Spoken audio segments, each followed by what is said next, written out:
बुलेटिनच्या सुरुवातीलाच महत्त्वाची बातमी आहे। इतिहास संशोधक इंद्रजीत सावंत धमकी प्रकरण आणि या प्रकरणी प्रशांत कोरटकरच्या जामीन अर्जावर आज सुनावणी होणार आहे। कोल्हापूर जिल्हा सत्र न्यायालयात आज सुनावणी होईल। न्यायालयीन कोठडी कायम राहणार की दिलासा मिळणार याकडे नजर असणार आहे। सुरुवातीला खरं तर 3 दिवस प्रशांत कोरटकरला पोलीस कोठडी सुनावण्यात आलेली होती। त्यानंतर 2 दिवस ही पोलीस कोठडी सुनावण्यात आली। पण पाडव्याच्या आदल्या दिवशी म्हणजेच रविवारी आपण म्हणूया पाडव्याच्याच दिवशी रविवारी प्रशांत कोरटकर प्रकरणाची सुनावणी होती आणि सुटी असल्या कारणाने सुटी कोर्ट ही सुरू ठेवण्यात आलेलं होतं या मुद्द्यावर।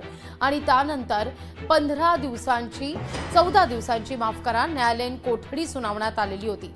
न्यायालयीन कोठडी सुनावण्यात आल्यानंतर जामिनाकरता प्रशांत कोरटकरच्या वकिलानं अर्ज केलेला होता, ज्या अर्जावर आज निर्णय होणार आहे। त्यामुळे काय निर्णय होतो हे पाहणं फार महत्त्वाचं असेल।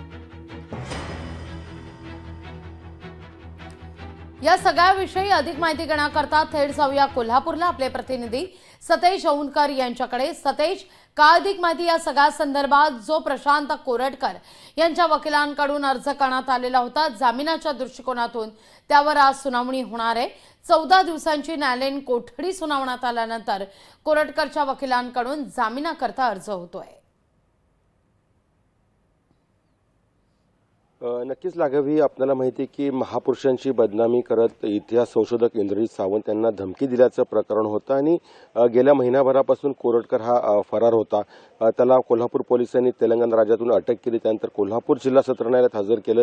त्यानंतर त्याला पहिल्या वेळेस 3 दिवसांची पोलीस कोठडी मिळाली, त्यानंतर पुन्हा एकदा वाढवून त्याला 2 दिवसाची पोलीस कोठडी आहे ती मिळाली। एकूण 5 दिवसाच्या या सगळ्या पोलीस कोठडीनंतर सध्या त्याला न्यायालयीन कोठडीत जे आहे ते कोल्हापूर जिल्हा सत्र न्यायालयानं सुनावल्याचं आपल्याला पाहायला मिळालं। त्यानंतर आता सध्या त्याचा जो मुक्काम आहे तो कळंबा कारागृहात असल्याचं आपल्याला देखील पाहायला मिळतंय। आज मात्र त्याची न्यायालयीन कोठडी आहे त्या संदर्भात आणि विशेषतः त्याचा जो जामीन अर्ज आज आहे त्या संदर्भात एक सुनावणी आहे ती होणार आहे कोल्हापूर जिल्हा सत्र न्यायालयामध्ये। आणि या सुनावणी दरम्यान दोनही वकील म्हणजे इंद्रजीत सावंत यांचे वकील आणि प्रशांत कोरटकर यांचे वकील जे आहेत ते ऑनलाईन पद्धतीने हजर राहण्याची माहिती जी आहे ती आता समोर आलेली आहे आणि सरकारी वकील जे आहेत ते देखील कोल्हापुरात प्रत्यक्षरित्या हजर राहणार आहेत। आणि आज प्रशांत कोरटकरचा हा जामीन अर्ज न्यायालय मंजूर करतं का की न्यायालयीन कोठडीत वाढ करतं हे पाहणं महत्त्वाचं ठरणार आहे। एकूणच पाहिलं तर या सगळ्या प्रशांत कोरटकरच्या विरोधात कोल्हापुरात शिवप्रेमी हे खूप मोठ्या प्रमाणावरती आक्रमक झाल्याचं पाहायला मिळालं। पोलिसांची जी तपासातली गती आहे ती देखील अधिक असल्याचं देखील पाहायला मिळालं, कारण पोलिसांनी तपासादरम्यान फरार काळात वापरलेल्या 2 कार ज्या आहेत त्या जप्त केलेल्या आहेत। विशेषतः स्थानिक गुन्हे अन्वेषण शाखा असेल, जुना राजवाडा पोलीस ठाण्याचे पोलीस पथक असेल यांनी संयुक्तरित्या कारवाई करत अगदी तपासात मोठ्या प्रमाणावरती गती दाखवल्याचा देखील युक्तिवाद कोल्हापूरच्या जिल्हा सत्र न्यायालयात केलेला होता। म्हणूनच त्याला जी आहे ती 2 दिवसाची पोलीस कोठडी आणखीन वाढवून मिळाली होती।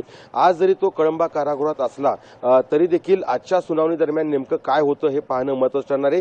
त्याला जामीन होतो की त्याला न्यायालयीन कोठडी आहे ती अशीच कंटिन्यू राहते हे पाहणं महत्त्वाचं ठरणार आहे। निश्चित सतेज, तुर्तास धन्यवाद तुम्ही दिलेल्या एकूणाचे सविस्तर माहिती करता।